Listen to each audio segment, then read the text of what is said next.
সবার সামনে তেজ আর ইমন ক্যাফেতে ডান্স করতে লাগলো। পুরোটা জানার জন্য ভিডিওটি স্কিপ না করে দেখতে থাকুন। আজকের পর্বে আপনারা দেখতে পাবেন সুধা বলে, যা অপরাধী ধরার শখ আপনার। তখন তেজ বলে, আপনার এই কথাগুলো আমাকে এফেক্ট করে না। আমি জানি এই সব কিছুর আড়ালে আপনার মনের মধ্যে যে জিলাপির প্যাচ ঘুরছে সেসব আমার জানতে বাকি নেই।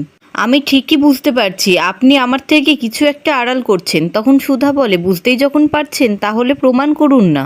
অন্যদিকে সমুদ্র দরজার কাছে এসে দাঁড়িয়ে থাকে। তখন জ্যোৎস্না এসে বলে, তুই এখানে কার জন্য অপেক্ষা করছিস? তখন সমুদ্র বলে, কোথায়, কারোর জন্য না তো। তখনই সেখানে ঝিনুক আর বিচ্ছু চলে আসে। তখন সুধা বলে, তোরা এখানে? তখন সমুদ্র বলে, আসলে উনি তো গান শুনতে খুব ভালোবাসেন, তাই আমি ওনাদেরকে এখানে ডেকেছি। তখন ডলি বলে, সাব্বাস দাদা, তুই খুব ভালো কাজ করেছিস। আজকে সবাই মিলে আমরা একসাথে খুব আনন্দ করব। তখন তরিতা বলে, আচ্ছা দিদিভাই, ঠাম্মি যখন ঘুরতে যাওয়ার পারমিশন দিল তাহলে তো আমরা কোনো 5 স্টার হোটেলে গিয়ে আনন্দ করতে পারতাম, এই একটা ক্যাফেতে এলাম কেন? তখন সমুদ্র বলে, এখানে আসার কারণ হচ্ছে সুতীর্থ। ও লাইভ মিউজিকের কাছে সব কিছু ফিকে। তখন তেজ বলে, আচ্ছা দিদি, সুতীর্থ আমাদের পাড়াতে থাকতো না? তোর সাথে তো একসাথেই পড়তো, আমাদের বাড়িতে আসতো, তোকে নোটস দিত।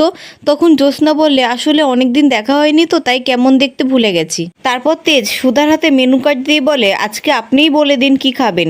এমনি সময় তো আমার মাথা খেয়েই আপনার পেট ভরে যায়, আজকে যদি অন্য কোনো ডিশ লাগে আপনার। তখন সেখানে ইমন এসে অ্যানাউন্স করে, আজকের এই ইভেন্টটা আমার কোম্পানিই অর্গানাইজ করেছে, আর আজকে এখানে থাকবে লাইভ মিউজিকও। আর আজকে সন্ধ্যেটাকে রাঙিয়ে দিতে আসছে সবার প্রিয় সুতীর্থ। তারপর সুতীর্থ এসে গান গাইতে থাকে, আর গান শুনতে শুনতে গানের ফাঁকে তরিতা নিজের টেবিল থেকে উঠে ইমনের কাছে যায় আর ইমনকে বলে, আমি তো ভাবতেই পারিনি তোমার সাথে এখানে দেখা হয়ে যাবে।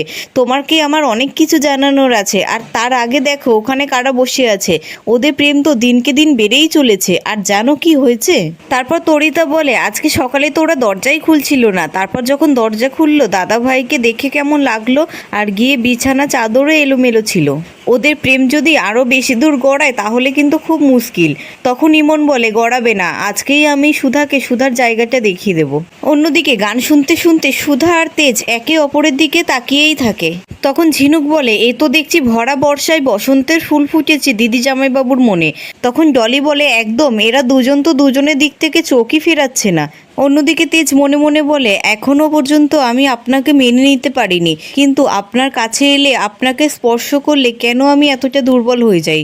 আপনার চোখের দিকে তাকালে আপনাকে অবিশ্বাস করতে ইচ্ছা করে না। তখন সুধা মনে মনে বলে, উনি আমার দিকে এইভাবে তাকিয়ে আছেন কেন? অন্যদিকে ইমন মনে মনে বলে, আমি তো ভেবেছিলাম এই লো স্ট্যান্ডার্ডের মেয়েটা তেজের মনে জায়গা করে নিতে পারবে না, কিন্তু এখন দেখছি ও তো ভালোই তেজকে বস করেছে। তখন তরিতা বলে, দেখলে তো ইমন, ওদের প্রেম কতটা গভীর হয়ে গেছে। তখন ইমন বলে, তুমি কি এখানে কাটা ঘায়ে নুনের ছেটা দিতে এসেছো? তখন তরিতা বলে, না, আমি তো কাটা ঘায়ে মলম লাগাতে এসেছি। আর দেখলে তো ইমন, দাদাভাই তোমার দিকে একবারও ঘুরে তাকালো না। তখন তরিতা মনে মনে বলে, যেখানে আগুন লাগাবার সেখানে আমি লাগিয়ে দিয়েছি, আমার কাজ এবার শেষ। এবারে ইমনের আগুনে পুড়ে শেষ হয়ে যাবে ওই সুধা বসু মল্লিক। তারপর সুতীর্থর গান শেষ হয় আর জ্যোৎস্না বই দিয়ে নিজের মুখ ঢেকে নেয় আর মনে মনে বলে, আমি চাই না সুতীর্থ এখানে উজ্জ্বলের সাথে আমাকে দেখুক। তখন সুতীর্থ বলে, এই ক্যাফের সাথে আমার অনেক স্মৃতি জড়িয়ে আছে, প্রথম ভালোবাসার স্মৃতি, লুকিয়ে লুকিয়ে কফি খেতে আসার স্মৃতি, তাই ভেবেছিলাম দেশে ফিরে প্রথম লাইফ আমি এই ক্যাফেতেই করব। তখন ইমন বলে, হ্যাঁ, পুরনো ভালোবাসা কখনোই ভোলা যায় না, শুধু ভুলে যাওয়ার ভান করে সবাই। তখন সমুদ্র মনে মনে বলে, আমি জানি ইমন ইচ্ছা করে দাদাভাইকে শুনিয়ে শুনিয়ে কথাগুলো বলছে। তখন জ্যোৎস্না মনে মনে বলে, সুতীর্থ আমাকে আজও ভুলিনি, আজও আমার স্মৃতি আঁকড়েই ও বেঁচে আছে। তখন সুধা মনে মনে বলে, ওই লোকটাকে যেন আমি কোথায় দেখেছি, খুব চেনা লাগছে। তখন তেজ বলে, এখানে আর না, আমরা অন্য ক্যাফেতে যাব, চলো সবাই, এক্ষুনি আমার সাথে চলো। তখন সবাই রিকোয়েস্ট করে তেজকে থাকার জন্য। তখনই তেজের সামনে ইমন একটি গোলাপ নিয়ে আসে আর তেজ বলে, কি করছো ইমন, এখানে কিন্তু সবাই দেখছে। তখন ইমন বলে, আমি কাউকে ভয় পাই না। তারপর ইমন তেজের হাতে জোর করে গোলাপটা ধরিয়ে দেয় আর বলে, এখানে উপস্থিত আজকে সকল ছেলের হাতে আমি একটা করে গোলাপ তুলে দেব, আর সব ছেলেরা যে যার ভালোবাসার মানুষের কাছে সেই গোলাপটা পৌঁছে দেবে, আর যাদের সেরা কেমিস্ট্রি হবে তাদেরকে গিফট তুলে দেবে ক্যাফে অবসরের ওনার মিস্টার ব্যানার্জি। তারপর ইমন তেজকে গিয়ে বলে, আমি জানি তেজ, তুমি আমাকেই ভালোবাসো, আর এই গোলাপটা আজকে যদি তুমি সবার সামনে আমাকে দাও তাহলেই প্রমাণ হয়ে যাবে যে তুমি আমাকে এখনো ভালোবাসো, আর এই বিয়েটা লোক দেখানো।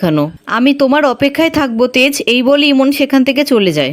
অন্যদিকে তেজের ঠামি তেজের দাদুর ঘরে যায় আর তেজের দাদু বলে, কি হলো, আজকে আমার ঘরে ভুল করে নাকি? তখন তেজের ঠাম্মি বলে, আপনি তো এই চার দেওয়ালের মধ্যে বন্দি থেকে নিশ্চিন্তে আছেন, সমস্ত দায়িত্ব আমার ঘাড়ে সঁপে দিয়েছেন। কতদিন আর নিজেকে এই চার দেওয়ালের মধ্যে বন্দি রাখবেন? সকলে তো ভাবে আমি আপনাকে কোনো গুরুত্ব দিই না, আপনার কোনো মতামতই নেই এই সংসারে। আমার দাপটেই আপনি নিজেকে ঘরবন্দি করে রেখেছেন। কিন্তু আসল সত্যিটা তো কেউ কোনোদিনও জানতে পারলো না। তখন তেজে দাদু বলে, আসল সত্যি মানে?